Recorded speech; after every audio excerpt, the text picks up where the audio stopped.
네, 여러분 안녕하세요. 저는 안산시의회 송바우나 의원입니다. 지난 2021년 5월 21일 한미 정상회담이 성공적으로 끝났습니다. 그런데 그 한미 정상회담에서 바이든 대통령과 문재인 대통령이 공동 성명을 낸 것에 대해서 중국이 조금 불편한 심경을 내비쳤습니다. 문 대통령하고 바이든 대통령은 한미 정상회담에서 남중국해와 대만 해협에서 그 평화를 이루어야 한다. 그리고 안정적이고 합법적이고 방해받지 않는 항행, 상공, 비행의 자유를 포함한 국제법 존중을 유지하기로 약속했다.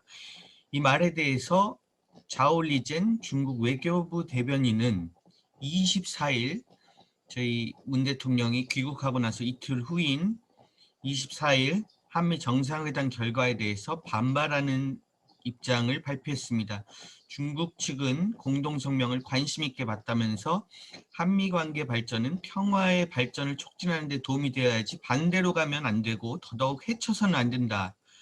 이러면서 대만이나 남중국해 등이 언급됐다. 대만 문제는 순전히 중국의 내정이고 중국 주권과 영토에 관한 문제다. 어떤 간섭도 용납하지 않는다.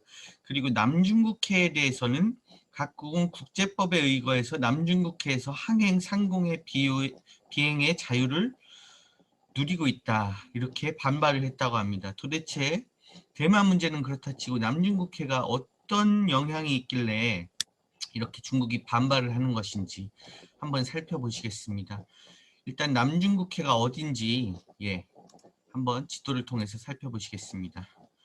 남중국해는 중국의 남쪽에 있는, 그리고 여기에 대만이 있죠. 그리고 왼쪽 서쪽에는 베트남이 있고 동쪽에는 필리핀, 그리고 브루나이, 말레이시아, 이렇게 6개국에 둘러싸여 있는 바다입니다.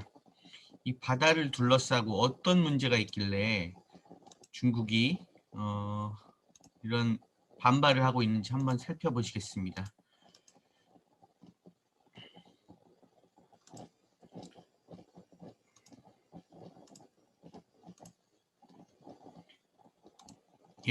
중국과 베트남에서 남중국해 영유권 분쟁을 겪고 있는데, 사실 중국과 베트남뿐만 아니라 타이완이라든지 필리핀, 브루나이, 말레이시아와도 영유권 분쟁을 겪고 있습니다. 그 중에서 동쪽에, 서쪽에, 남쪽에, 북쪽에, 중쪽에, 그래서 동사군도, 시사군도, 난사군도, 중사군도 이렇게 4개의 섬 무리들이 있는데, 그 중에서 시사군도를 중심으로 한번 영유권 분쟁을 살펴보시겠습니다. 차례는 이렇게 설명을 드리도록 하겠습니다. 먼저 차례는 보여드렸고요. 2021년 3월 25일자 연합뉴스 기사입니다. 남중국해에 중국 선박 200여 척이 정박해 있고 이에 대해서 베트남과 필리핀이 반발하고 있다. 이런 내용입니다. 내용을 한번 살펴보시겠습니다. 3월 7일 남중국해 중국 선박 220여 척이 대규모로 정박했고 여기에는 중국 해상 민병대가 승선되어 있는 것으로 파악된다. 그래서 지금까지도 아마 220여 척이 정박해 있는 것으로 알고 있습니다. 그러면서 베트남과 필리핀이 주권을 침해한다고 비판하고 있는 내용입니다. 남중국해 현황을 한번 살펴보시겠습니다. 남중국해는 중국 남쪽과 인도차이나 반도, 그리고 필리핀 등에 둘러싸이는 바다로 5대양 다음으로 큰 바다라고 합니다. 지하자원과 어족자원이 풍부하고 해상교통의 중심지입니다. 오늘 집중적으로 논의하실 시사군도 현황을 살펴보겠습니다. 현재 중국이 실효 지배하고 있지만 베트남도 영유권을 주장하면서 분쟁을 겪고 있습니다. 남쪽에 있는 난사군도는 상황이 더욱 심각합니다. 중국, 타이완뿐만 아니라 6개국이 분쟁을 겪고 있습니다. 그럼 남중국해의 분쟁은 왜 발생했는지, 그리고 어떤 현황을 겪고 있는지 한번 살펴보시겠습니다. 중국은 근대 이전까지만 해도 남중국해에 대해서 집착하지 않았다고 합니다. 19세기 말에 제국주의가 심화되면서 남중국해에서 영유권 분쟁이 발생했습니다. 본격적으로 중국이 남중국해 영유권을 주장한 것은 2차 세계대전이 끝나면서입니다. 중국은 1958년 남중국해에 영해선언을 했고 1968년 UN 아시아 극동 경제위원회에서 남중국해에 석유가 있을 것 같다라고 발표를 하니까 그때부터 분쟁이 심화되기 시작했습니다. 그럼 남중국해에는 어떤 경제적 가치가 있는지 한번 살펴보시겠습니다.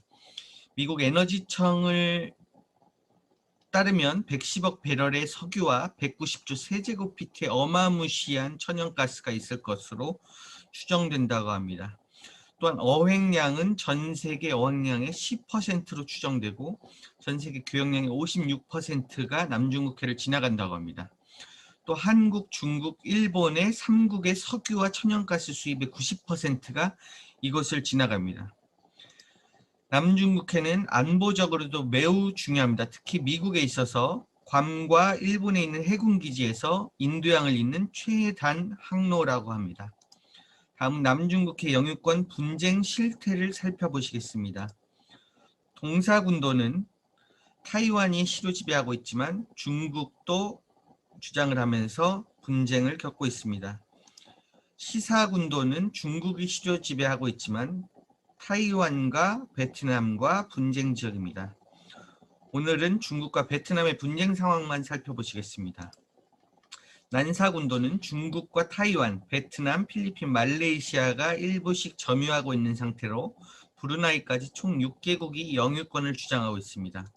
마지막으로 중사군도는 중국과 타이완, 필리핀이 영유권을 주장하고 있는 상태입니다.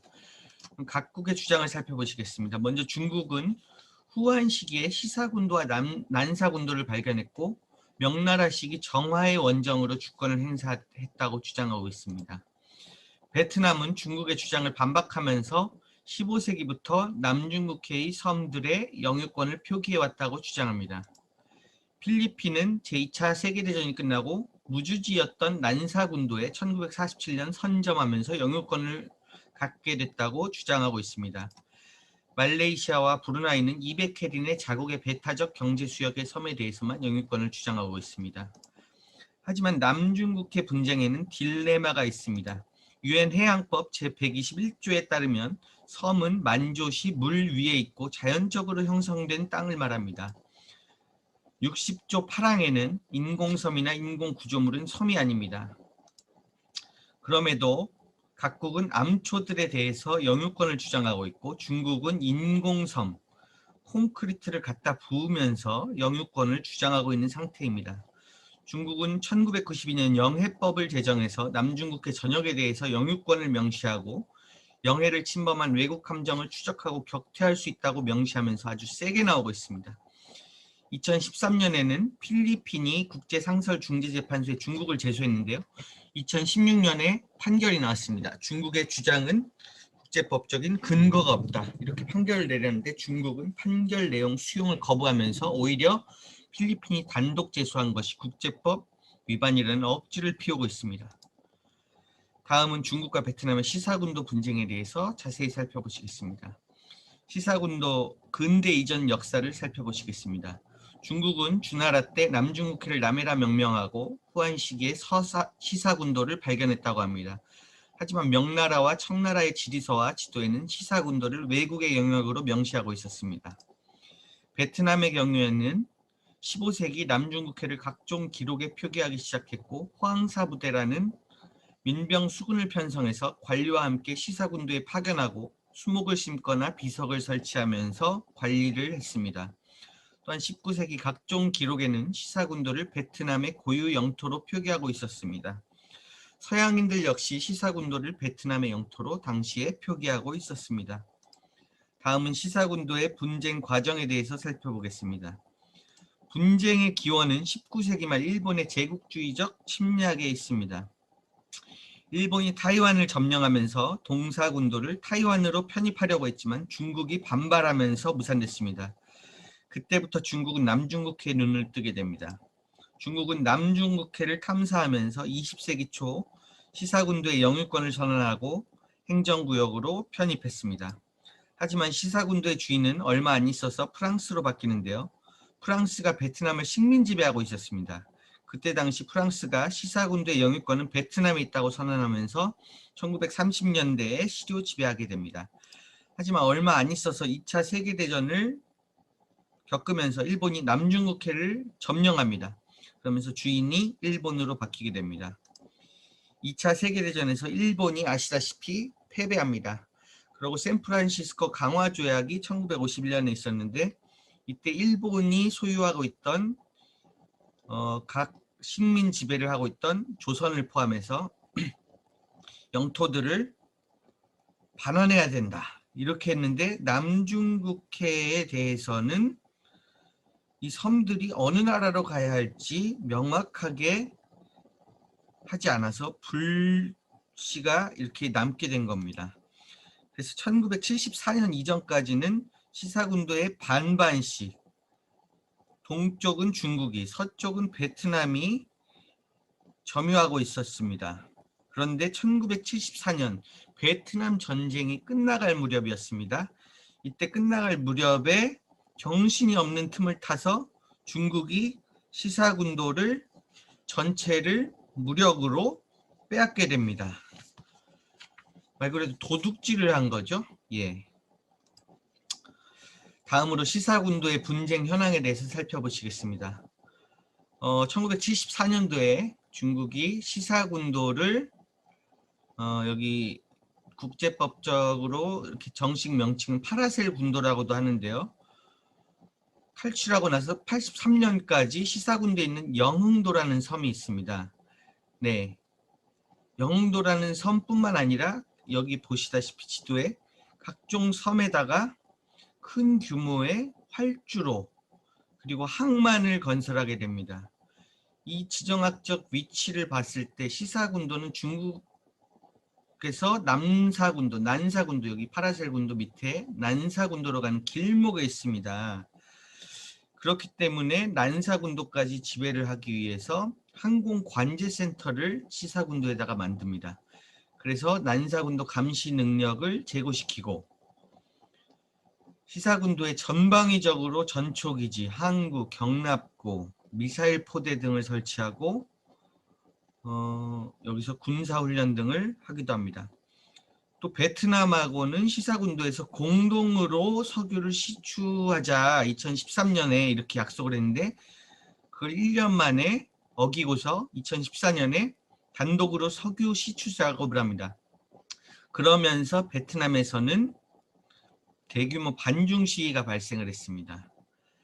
하지만 베트남이 중국에 대해서 경제 의존도가 매우 높습니다. 그래서 중국이 경제 보복을 하겠다. 너네 자꾸 이렇게 반중 시위를 하면 보복하겠다라고 하니까 베트남 정부가 나서서 반중 시위를 저지하게 됩니다.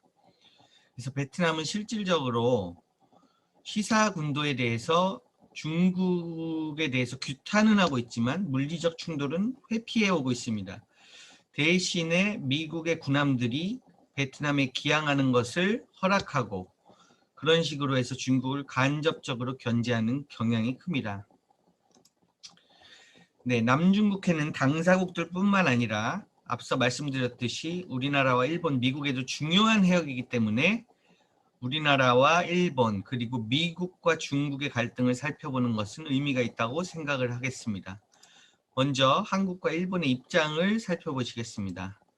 우선 박근혜 전 대통령은 남중국해 분쟁은 국제규범에 따라서 평화적으로 해결해야 된다. 그래서 중국을 간접적으로 비판했습니다. 문재인 대통령도 지금까지 꾸준히 남중국해가 비군사화되어야 되고 자유로운 항행과 상공 비행이 이루어지는 것이 중요하다. 엊그제 5월 21일 한미 정상회담에서 얘기한 게 처음이 아닙니다. 이런 식으로 미국의 손을 들어주고 있습니다. 일본의 경우도 중국을 비판하면서 남중국해 자위대 파견을 검토한다고 할 정도로 예민하게 반응을 하고 있습니다. G7이라든지 아세안에서도 중국의 인공섬 건설에 대해서 반대한다고 공식적으로 표명하면서 중국을 비판했습니다. 중국은 당연히 여기는 우리 땅이기 때문에 이런 걸 비판하는 건 내정 간섭이다라고 하면서 반발하고 있습니다. 남중국해에 대해서 미국이 어떤 움직임을 보이고 있느냐? 미국은 베트남을 측면에서 지원하는 조치 등을 시행합니다. 그러면서 2015년 오바마 정권 때 항행의 자유 작전을 펼치면서 남중국해에서 중국을 직접적으로 견제하기 시작합니다. 왜냐? 남중국해가 미국에 있어서 아까 말씀드렸듯이 전략적으로 굉장히 중요한 것이기 때문이죠. 올해 4월에도 남중국해 핵 항공모함을 통과시켰습니다. 이러면서 중국도 동시에 항모 전단을 출격시켜서 남중국해에서 긴장감이 고조되고 있습니다. 중국은 한 발도 물러서지 않고 각종 군사훈련을 실시해오고 있습니다. 하지만 역시 미국의 국방비 지출은 세계 1위인데요. 2위에서 10위까지 합친 것보다 더 많다고 할 정도로 압도적으로 위에 있기 때문에 중국이 직접적으로 미국의 무력으로 대항하기에는 가능성이 낮다는 판단입니다. 네, 결론. 우리나라에 어떤 함의가 있느냐. 요약은 1974년 이후 중국이 시사군도를 시조 지배하고 있지만 베트남도 영유권을 주장하고 있다. 하지만 미국이 남중국해에서 중국을 견제하고는 있지만 영유권에 대해서는 중립을 지키고 있습니다. 그래서 사실상 시사군도를 강제로 도둑 맞았는데 베트남이 시사군도를 되찾을 리는 거의 불가능하다라고 판단이 되고 있습니다. 한국에는 어떤 교훈을 주느냐. 우리나라 무역의 30% 그리고 석유 수입의 90%가 남중국해를 통과하기 때문에 여기서 중국이 봉쇄를 하거나 여기서 미국, 중국이 물리적으로 충돌이 일어난다 이랬을 때 굉장히 우리나라에 안 좋은 영향을 미치겠죠. 그래서 남중국해 분쟁에 대해서는 주한미군 차출 가능성에 대해서도 대비를 해야 합니다. 또 이거를 교훈 삼아서 우리나라 마라도 남쪽 끝에 이어도 분쟁에 대비할 필요가 있습니다. 이어도는 수중 암초입니다. 거기에 우리나라가 해양 과학기지를 설치했는데요. 이거에 대해서 중국이 항의를 하고 있습니다. 사실 이어도는 인공 구조물이기 때문에 아까 UN 해양법에 따라서 영토 분쟁의 대상이 아닙니다. 하지만 중국이 남중국해에서 인공섬을 건설하고 섬이라고 우기고 있다는 점을 우리는 잘 기억해야 합니다. 이거에 대해서도 대비책을 마련할 필요가 있다. 네, 지금까지 남중국해 문제에 대해서 시사군도를 중심으로 한번 살펴봤습니다. 오늘도 시청해 주셔서 감사합니다. 그럼 여러분 안녕히 계세요.